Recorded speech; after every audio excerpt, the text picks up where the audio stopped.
So tell us about your dreams and aspirations. And then, a bit unexpectedly, the answer comes. Adam and Sarah were, really intrigued when they heard this.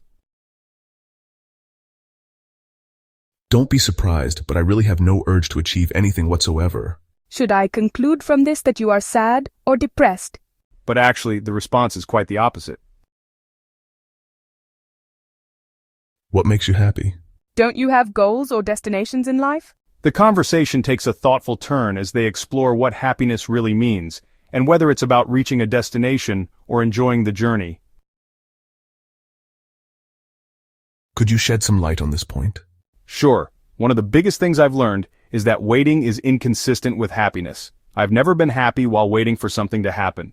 Share with us your experience related to waiting.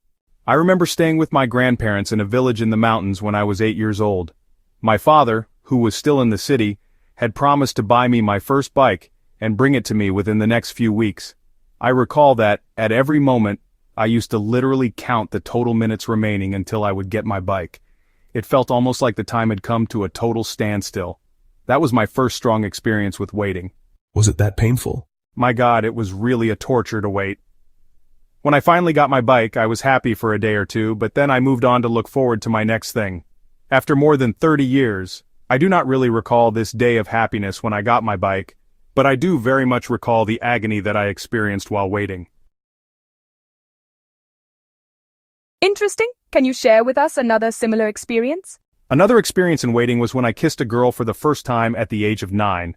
That generated a moment of tremendous happiness for me. Yet this moment of happiness did cost me a lot. In fact, for the subsequent 10 years of my life, I kept waiting to kiss this same girl again to regenerate this moment of happiness, but it never happened. So what's your take on this? My take on this is that to be happy, I should just be content with the moment of happiness generated by the first kiss and never expect the next one.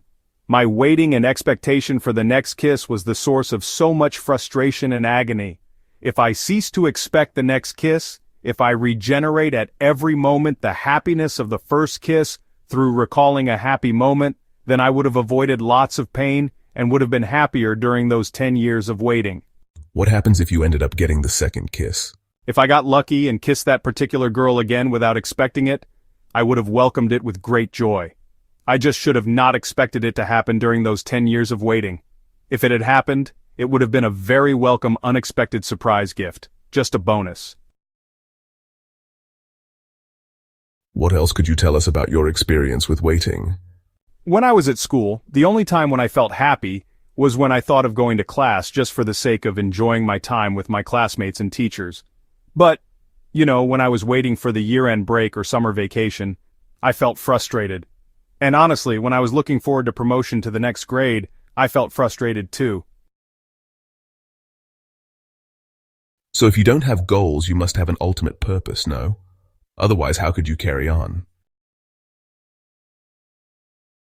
Sure, I do have a purpose. I'll elaborate on this point. Whenever I focused on attaining a goal or a destination, I squandered significant parts of my life to reach that milestone. And yeah, when I eventually did reach it, I quickly focused on a new destination, and again I started to waste significant parts of my time to get to the new place and so on.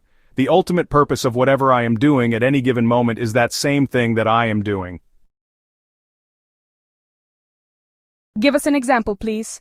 I travel between continents 8 to 10 times per year. For every trip, I spend an average of 20 hours in transit. I used to think that this time was squandered while I waited to reach my destination. Nowadays, I try to enjoy and live during this transit time. I try to meet people at the airport and in the plane and seek enjoyable learning from them. What is your key learning from all this? The question lingers, inviting a thoughtful response. I want to hear more about this. Sarah's curiosity encourages deeper reflection. What happens if the tide carries you to a different shore? The question brings a gentle challenge, inviting a new perspective. Am I right to hear you advocating for laziness here? Adam's question, a bit playful, seeks some clarification.